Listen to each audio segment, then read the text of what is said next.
تو غور طلب بات یہ ہے کہ ہم کرسچن ہوتے ہوئے کیا کر رہے ہیں؟ میرے عزیزوں، کرسمس کا تعلق صرف جسمانی خوشی کے ساتھ نہیں ہے، اس کا تعلق آپ کی روح کے ساتھ ہے.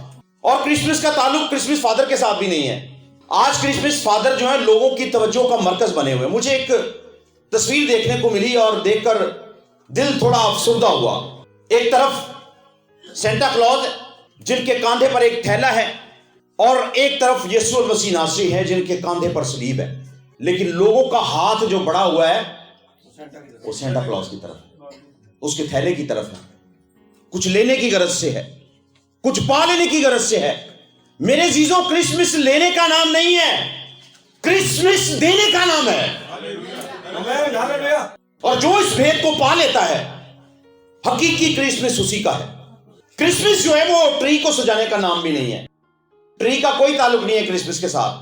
بہت سے لوگ کہتے ہیں جی فلاں دور کے اندر اس طرح سے ہوا اور پھر ٹری وجود میں آیا. ایسی کوئی بات نہیں ہے.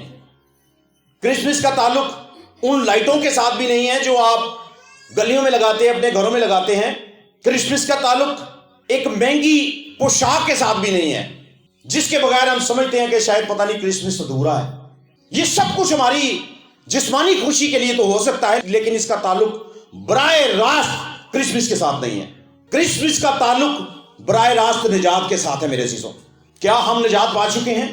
کتنے لوگ ہیں جنہوں نے توبہ کر لی ہے؟ کیا وہ اپنا ہاتھ کھڑا کر سکتے ہیں؟ خداوند آپ کو برکت دے، خداوند کی ستائش ہو. اور میں آپ کو ایک بات بتا دینا چاہتا ہوں، توبہ جو ہے وہ ہماری منزل نہیں ہے. توبہ جو ہے وہ ہماری منزل نہیں ہے. بہت سے لوگ توبہ کرنے کے بعد یہ سوچتے ہیں کہ ہم منزل پر پہنچ گئے ہیں. توبہ تو کلوری کے سفر کا آغاز ہے. میرے عزیزوں، یسوع مسیح نے جب منادی کی تو انہوں نے کہا توبہ کرو کیونکہ آسمان کی بادشاہی نزدیک ہے.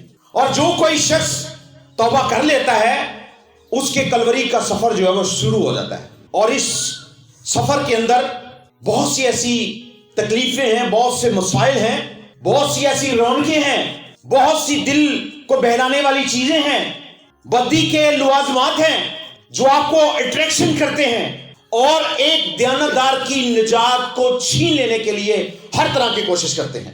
ایمانداروں کا پیچھا ہو رہا ہے، آپ کو پتہ ہے؟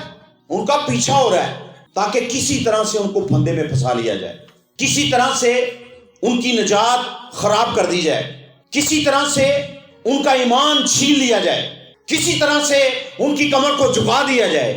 لیکن خدا کے کلام میں لکھا ہے جان دینے تک وفادار ہے. ہاللیلویہ.